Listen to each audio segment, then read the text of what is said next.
there's, I think, validity on all sides of this equation. My mentality is whatever will get us power the quickest. But as we've learned, just winning doesn't necessarily mean fighting. So that also vetting, whether it's a third party candidate, a Democratic candidate, or other things, we need to vet to make sure our candidates, third party or Democrat candidates, are actually going to agitate and fight. For this debate or discussion, again, I think one thing where we're all in agreement here is that electoralism in general is just one tool in the toolkit of change. Overall, I would say it is often an over-amplified tool. I think that more important tools are strikes and protests and unified labor and things like that. However, that doesn't mean that it's not still a tool. I consider it a very annoying but sadly necessary tool. It's still good to, obviously, we still need to try to elect better lawmakers, especially when we're fighting for policy and things like that.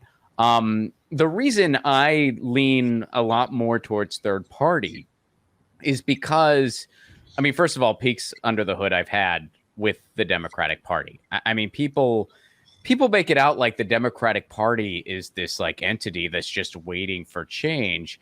And it's not. I mean, and when I say Democratic Party, I don't mean regular people who just vote Democrat because they're just given these duopoly of choices. I mean, like the people actually running the Democratic Party, the DNC operatives and stuff like that. For the most part, those people are right wingers who just aren't as crazy as the Republicans, but they have health insurance stock. That's the party they want. That's what the Democratic Party is to them. And they got the reins and they got the power. For either thing to be successful, either a viable third party or overtaking the Democratic Party, the rules need to change. Money needs to get out of politics. Something like ranked choice voting needs to become the lay of the land. Those rules need to happen for either of these things to be successful. So if we are successful in changing those rules, I don't see the point in lefties entering the Democratic Party that is just not a left-wing party. When you look at other countries, usually there's about two parties that are like the main big parties on campus. And that's fairly typical. But the reason that like the Tories, well, they're an extreme party. They're not near as extreme as the Democrats. I would even argue the Republicans. I would even argue that the Tories are to the left of the Democrats in a lot of cases. The reason other parties aren't as extreme is because they need to come to the communist and the socialist and the Greens to get any policy done. So imagine a situation where, like, hey, maybe there were 3 or 4 seats occupied by the Green Party in Congress. The Republicans and Democrats would need to come to the Greens to get anything passed.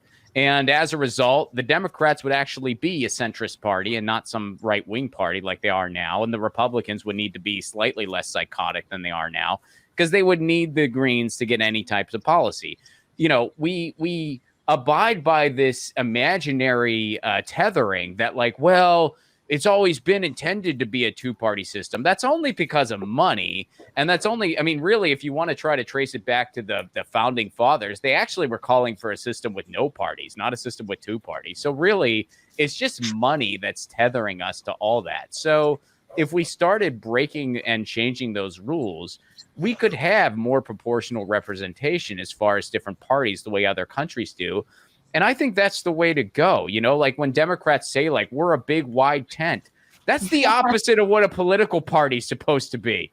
A wide tent's supposed to be your neighborhood. In your neighborhood, you're going to have capitalists, socialists, and everything, and everyone tries to get along and do what's best for the neighborhood. That's one thing. But in a political party, you're supposed to have an agenda, a set of policies that you think is going to make the country you live in better, and you debate those ideas. So if you have this wide tent where you don't agree on any policies, what the hell kind of political party is that? The only reason that exists in this country is because we only have two parties. So, right. And that's why I really don't get, side note here, I really don't get Andrew Yang's idea of like, hey, we're going to have a third party that accepts corporate money and has no policy ideas. We already have that, Andrew. They're called the Democrats. We have that already. It ain't going so great. So that's why I'm more third party in this discussion. So I understand what you're getting at, Ron, and I don't disagree. I would like to see the United States become more like a parliamentary system where you had competitive parties competing for votes and then having to build coalitions, because that's really how you get the voice of the people. The problems I'm going to bring up are the structural ones that sort of Jordan has touched upon, because I don't know that people realize how deep and problematic they are. And they exist in both worlds, right? There are systemic problems with the Dem-Enter side, and there are systemic problems with trying to build a third-party system. And it's because of that thing that Jordan initially mentioned, the power, right? The people in power don't want to give up that power, so they're going to use whatever they can to smash it on both sides, right? So, I mean, first of all, the state ballot access, you mentioned that. This is a huge problem, and the Green Party has been struggling with this for decades, for a very long time, for as long as they've existed, probably. To give you an idea, to get on the state ballot in Montana, you need 5% of all voters to sign a petition. 5% of all voters is a lot. So it's very hard to get ballot access in that state. Some states are easier than others, but each one has its own set of hurdles, right? You have an electoral system that's winner takes all. That in and of itself kills a third-party presidential candidate. Do I think ranked choice voting will eliminate that problem? I do. And I also think it would help with the Dem-Enter side. I think ranked choice voting, if we push for something like that, helps out the entire problem across the board. It's just a beneficial thing we should do, is push for ranked choice voting. I think the other problem is federal campaign finance laws, right? So you get matched funds. The Democratic Party and the Republican Party don't need to apply for match funds. They're going to get them regardless.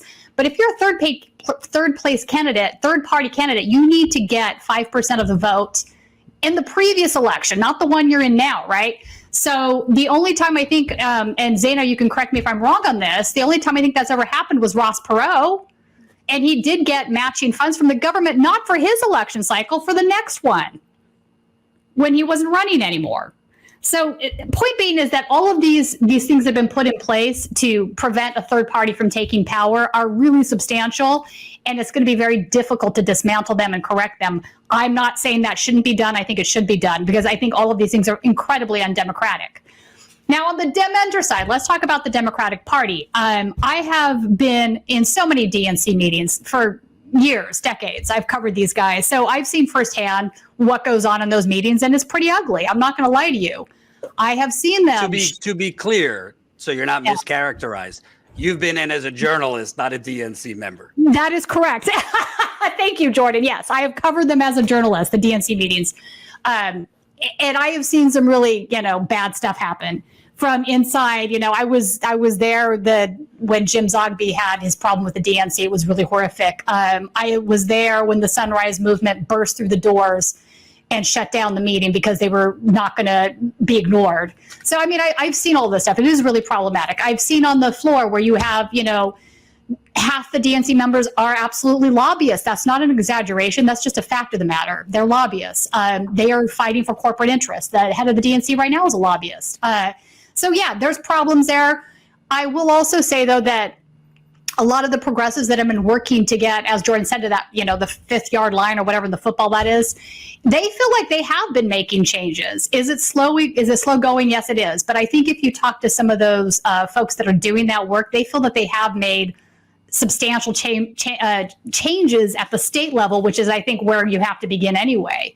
Starting with the delegates that get elected into the party system. If you have nothing but corporate delegates at that level, it affects everything going all the way from the top to the bottom, right? Those are the folks that are really making the decisions. So they've been successfully running progressive candidates into those slots and placing them. I think that's a win. Slow going, is it going to get us to anywhere that we need to be within 2 or 3 years? Probably not. But neither of these sides are going to get us there. So, which brings me to what I think is a solution to, and I agree with Jordan here, is you have to push electoral politics from the outside. Don't say, I'm not going to vote for a Democratic candidate simply because they're a Democrat. That's stupid. Don't say, I'm not going to vote for a third-party candidate simply because they're third party. Also stupid. Take a look at these individuals and make judgment calls on who they are or who you think they're going to be as politicians, no matter which party they're attached to. And And I think voting in primaries is something that needs to happen on a bigger scale. A lot of the good candidates, like you brought up Melanie, I interviewed her and she was a fantastic candidate. But look at the turnout for these primary elections. They're piss poor. People aren't coming out and voting for these great candidates, so we're losing them before they ever enter a general election. So I think that's also really problematic. But I think being able to push politicians with a force, like with a real force from the outside, is how you get things done. That's why unions were so effective back in the day. It's why the growing labor movement we're seeing currently is going to be able to push for much more economic change than any electoral politics will on its own. You need people to push, to give pressure to, right? That's what these guys respond to, no matter what party they're associated with. I'd also say, real quick on the Dem part, I think I agree with you. I've never believed in, I don't care if it's Jesus. If they have a D next to their name, I'm not voting. I think that I understand why people hate the Democratic Party. I do too. But if I think a candidate is really good, if I believe that they are going to fight, I'm not going to cut off my head to spite my whatever. Exactly. But I do think there needs to be more of a purity test, so to speak, when considering these candidates that are running in the Democratic Party. I think it needs to be a condition when journalists are interviewing them, but also for voters, that they agree to vote as a block with other progressives. This is standard business in United Kingdom, Australia, other, even if it's a parliamentary system or other forms of government, the different factions, and in other countries, as Ron pointed out, there's a lot more parties. They vote as a block. Sure, if there's a specific thing that, like a specific issue that just morally you don't feel right voting for, or you feel you have to, that's one thing. But there were many opportunities for the squad to vote together and kill legislation, or and they didn't, or to demand concessions, which might have seemed small to some of us, but at least get something. And they have basically said, well, we vote alone. Well, what's the point of you being there then? You have no power if you don't use it together. I thought, Zaina, maybe you know more. I thought that was kind of the point of Justice Democrats, of getting in there. The whole plan. Well, not Justice Democrats necessarily, but sometimes people confuse Justice Democrats with Brand New Congress. Justice Democrats had a platform, but Brand New Congress's whole thing, and we were the ones who launched most of these people. We were the ones who launched AOC's campaign. People don't know that. It wasn't Justice Democrats. That came around a little bit later. We were also the one to launch Cori Bush's campaign, right? But the whole point was they sign on to a slate, then candidates hold each other accountable, and then the organizations hold them accountable. But in my last months there, they were saying things like they weren't going to take nominations anymore, from the communities. They were going to start handpicking people that they can get donations off of, so that it'll build up our fundraising. And then we can't say anything about them because they were elected because people want. It's not just the money. That's what people get kind of confused sometimes.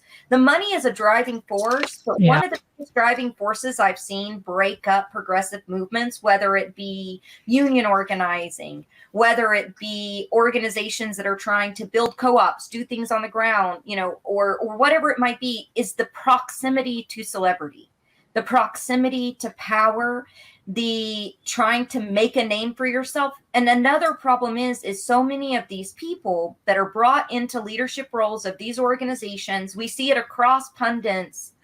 I'm not talking about you guys, but I am talking about across pundits, even on the leftist sphere. I've been researching. There are people that their parents were DC elite. They're from, Matt Taibbi's a great example. Matt does some good journalism, but his dad was an NBC, like a famous NBC commentator, and he's been inside the DC Beltway. So even in these organizations, everyone's from the Beltway. Everyone's from privilege. They don't know how to talk to people like me. They don't know how to talk to Appalachians. They aren't reaching out to us. They're telling us incrementalism is fine. And so when they get to Capitol Hill, when we're voting these people in, Cori Bush was different. She's not from that. AOC was. Cori Bush wasn't. But when we get people in and they're surrounded by, and then they get in and they get that influence, they have that proximity to power, it's not always the money. Sometimes it's the name. And I've even found that to be a bigger driving force than the money. And we have to remember that about our politicians. It's not just the corporate interest. It's not just the corporate money. Because I thought corporate money out of it, get the corporate money out of it, and this will be solved. But I saw corruption from organizations that didn't take a dime in corporate money because they wanted proximity to power and they wanted to make a name for themselves. Yep. Well, I mean, the bottom line is she's the easiest one to identify, but I've seen AOC do more magazine covers than protests led over the last year. I'm not against getting media coverage or writing a book, but I think I've seen her in GQ, Vanity Fair, and however, she was on Rolling Stone with Mama Bear. That's not exactly bringing the ruckus to the Democratic Party. I don't think it's all her fault. I mean, it's easier to put her in a headline and get clicks and do, go at her. There's plenty of others that ran on agitating the Democratic Party. So that's what I mean. Within the Democratic Party, it's not enough to just not take corporate money. That was great when Bernie started that 5 or 6 years ago, but that's not enough anymore. We need to vet these candidates that if you're running as a progressive, your life story matters. I want to identify with you and believe you're authentic, but I want to know, and you need to make the pledge when you're running that that pretty much down the line, you guys are going to vote together. And what concessions are you going to demand? Perfect example. In beginning of 2021, Biden just got in there. He needed to pass a coronavirus bill. The economy was still collapsing and cases were through the roof. I don't know, however many were dying at the time. By the way, sorry to tell you, COVID still is a thing. No, yes, in fact, it's increasing again. But he did that whole bullshit parliamentarian thing that the parliamentarian won't let us do the $15 minimum wage. Well, which is so stupid. We know what it was in the Senate, 50-50, but the squad, if they would have voted together saying we are voting no unless the $15 minimum wage is part of this, I believe they would have won. Now they cannot force it on the Senate side, Manchin and Sinema, whatever, that is what it is. But I believe they could have demanded concessions if they were willing to fight, because the margin in the House, I think, was 5 votes. The Democrats had control. So there were tangible ways that forced the vote that they chose not to. And that's why we need to do a better job vetting. Listen, there's plenty of candidates. They could pledge to do it when they're a candidate and then get in there and screw you. But we need to do a better job vetting. And by the way, to the people who want a third party, I never really understood this. Zaina, I'm sure you might have better insight. If you want to do a third party, why reinvent the wheel? Why not just take over the Green Party that has been a shit show, yes, but has had success getting on ballots, has had victories on a local level. There's somewhat of an infrastructure. I never understood building an entirely new party. Maybe there's more corruption in the Green Party that I don't know about, but there is a third party that exists. And if you want to do a third party, to me, why not start there? But it's only one. We need several, I think. I mean, we could make the same argument. That's what the Mrs. Caucus did with the Libertarian Party just a little while ago. But what people don't realize is in every single state, getting on the ballot is completely different. Some states you can't get on the ballot for 3 or 4 years because you can only do it by running a gubernatorial race and getting 2%. But there's a loophole here. And this is what I've been saying. This is my solution. You asked, what's the solution, Jordan? Here's the solution. After researching all of this, looking at all these states, trying to figure out what all the barriers are. The solution is the barriers are always less to run state and local. And the barriers are less to run independent. Anyone can run independent. It's easy to run independent. But here's the thing. We're looking at the shiny stuff over here. Like people are already talking about who's going to run president, while we've got state house elections coming up and they're passing things like right to work legislation where they're taking away our rights, anti-abortion laws. They're privatizing our libraries and our health clinics. They're doing horrible things at the state level that are really impacting our lives in a way that federal isn't. And we're the Republican Party is sweeping in state and local races. Because they're stronger. Because they realized the Democratic Party walked away from so many state mechanisms years ago. The Republican run in Kentucky. They don't run here. That's right. The Republican Party on the state level is a hell of a lot stronger than the Democratic Party is. Absolutely not up for debate. I do think that all of these things we've mentioned, especially localism, is infinitely more important than, like third party versus dem enter, than just electoralism in general. And if we're on the topic of electoralism, I always say the most important level is local. Local affects you by far the most. It is by far the most important, and it is where you actually have a chance at winning. We're really learning that here in Los Angeles, especially. Yeah. You really have a chance at winning. The real estate developers figured that out a long freaking time ago. It's time for the rest of us to catch up because they know what they can do, making these cities their playgrounds. It's time for us to fight back. So I'm totally with you there. Ron, let me just point out on the local level, go ask the people of Buffalo right now. I think 40 people have died. Holy shit, right? India Walton as the mayor in Buffalo could have made a difference because she would have prepared for the type of blizzards they're having. So you're right. It could actually make a life and death difference. And look at how dirty they did her. They did her. I mean that was just like freaking ridiculous. And look, I'm not one of these people where I'm just like that, hyper tribal about it all, where I'm just like, if someone has this next to their name, I'm out. Hey, one of the few endorsements I gave this past election cycle was Fatima Iqbal Zubair. She ran as a Democrat. You know why? Because the way state assembly works here in California, you have no choice, really. If you want any chance at all, the way the system is set up right now, you pretty much have to run as a Democrat. We have it to the point where Republicans will register as Democrats because they know that's the only way. We basically have a monolithic uni party here in California. That's because Rick Caruso? Is that who you're referring to? Well, technically no, because mayor's nonpartisan. But yeah, like you just see it all the time because the way our system works is we have jungle primaries and stuff like that. Parties, that was my point. He did switch parties, and it's because you need to get those endorsements. So yeah, like you really, Fatima, the party just screwed her over left and right and hung her out to dry every opportunity they had. But she had no choice but to run within the party if she wanted any chance of victory. And she faced mountains and mountains of corporate money. When she first started building a movement, they redistricted her, which is the same thing they did to Summer Lee over in Pennsylvania. The irony there for me on a personal level is that my parents used to live in Summer Lee's district, and I live in Fatima's district. So you see the same dirty tricks, miles and miles away across the frickin' country. I think that those are the rules that so desperately need to change. I'm not, and Jordan, you kind of said this too, and I do agree. I'm not into symbolic gestural things or just like I'm gonna make a statement or just like I'm here to frickin' win and I want to win. And that's what frustrates me. Again, like I'll bring up the example with my district in Fatima.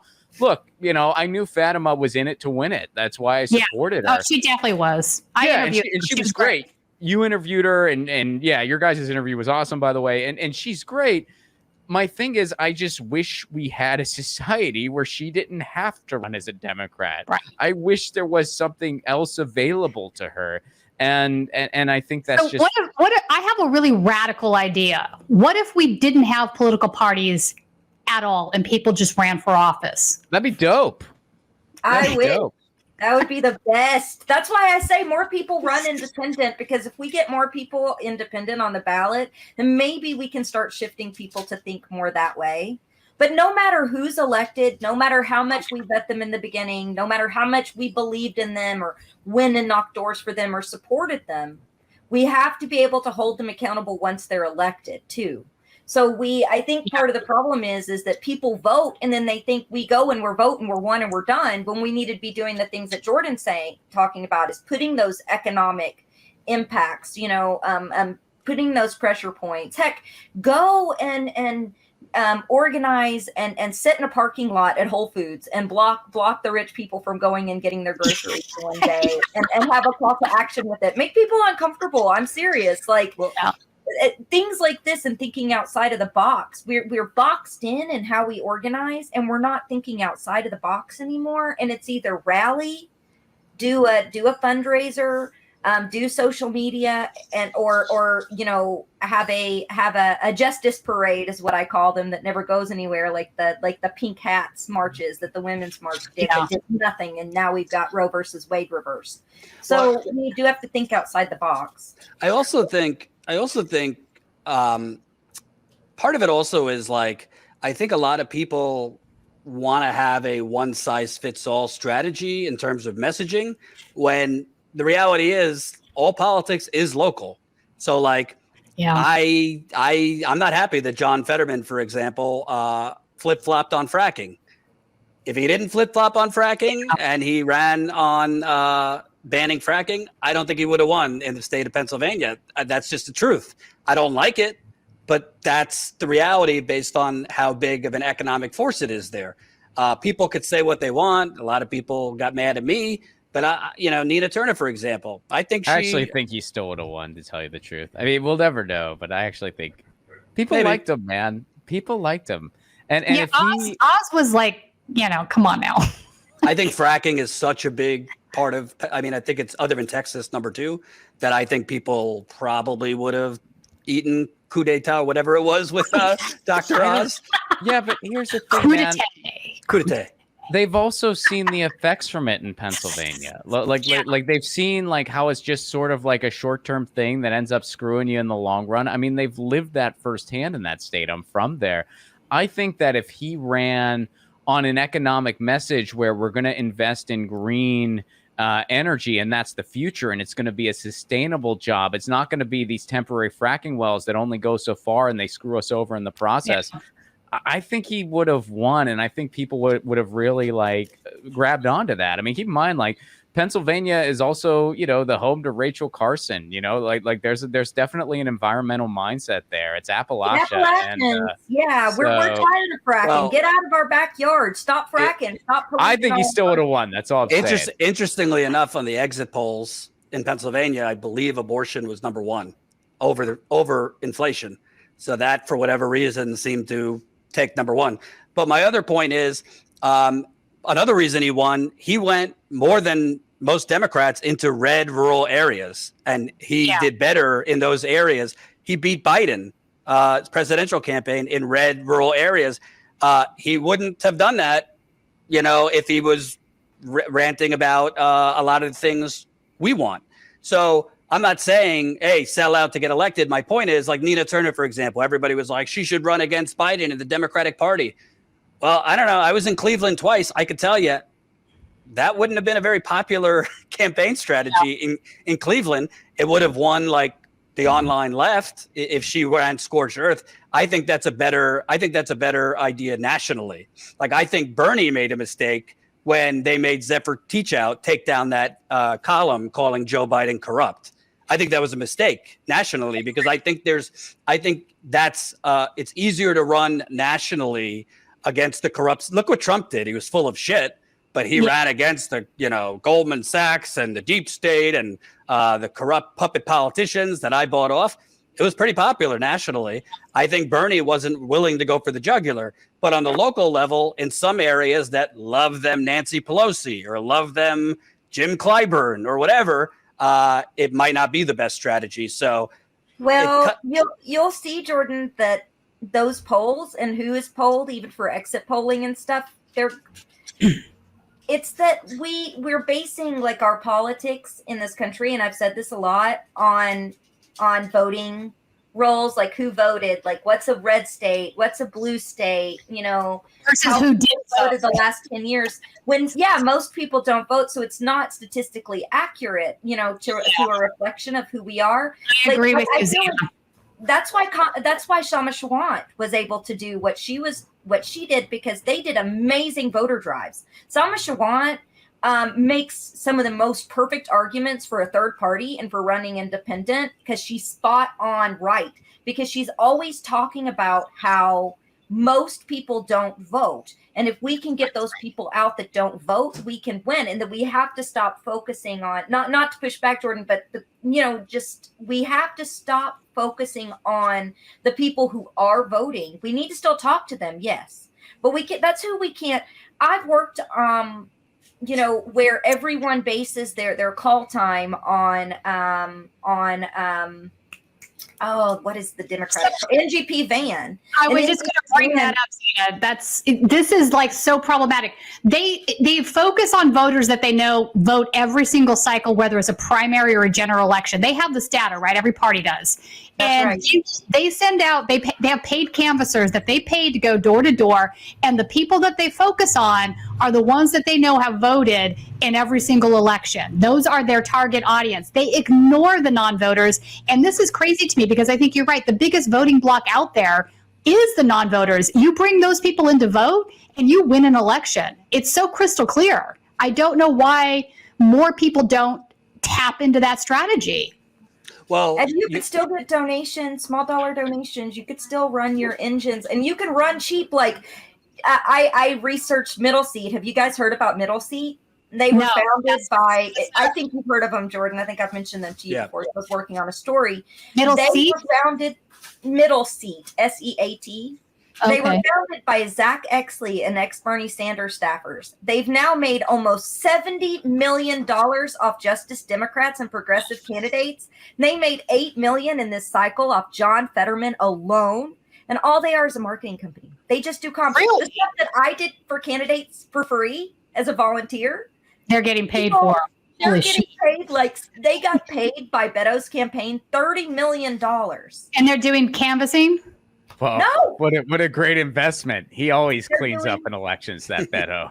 Fundraising, social media, and ads. Yeah. They make Beto look progressive. That was their whole they have entire companies devoted to doing paid canvassing and ballot harvesting and whatnot now. It's this growing industry. When I was in, you mentioned Shama Sawant, and I think that's a really good point. When I was in Seattle a couple of years ago, I was covering kind of how Amazon created a fucking homeless disaster zone in Seattle. But Shama Sawant, one thing she's done outside of just the voter drives, she's very active on the community level. Like she's constantly going to community meetings. She shows up to activist meetings. She's not really so separate as most politicians are from the activist base. She's kind of what we thought like AOC and these others would be, which is activating the activist base who would show up for you because you're showing up for them. When I was there, I think I was there for a week. She was there. I think it was for a housing meeting with local people because one specific complex was hiking rates so high. I mean, she's present all the time. Granted, she's not like a congressperson, so she doesn't have to show up for votes on that level, but she was one with the activist community, and that's why even against Amazon literally for local city council elections, they were pouring in millions of dollars to try and remove her in her normal elections and then recall campaigns, but she actually activates the base, whereas the elected progressives, they seem to kind of be allergic to their, like Cori Bush, for example. I met her when I covered protests in St. Louis years ago. She was like an activist. She was out there every night for 30 days when they were protesting after the murder of Anthony Lamar Smith, another black man that was killed unarmed by police. But she gets there and it's not necessarily that they're corrupt. I don't think they're corrupt. They just succumb to the power and the pressure and the long game. Oh, it's a long game. Your activism was good before, but let me tell you how it is inside. Kind of that. But if they would do more of what Shama Sawant, listen, we just had a pandemic. If they would have activated the base, even during a pandemic, you could have got a couple thousand people in front of the White House demanding expanded health care during this pandemic.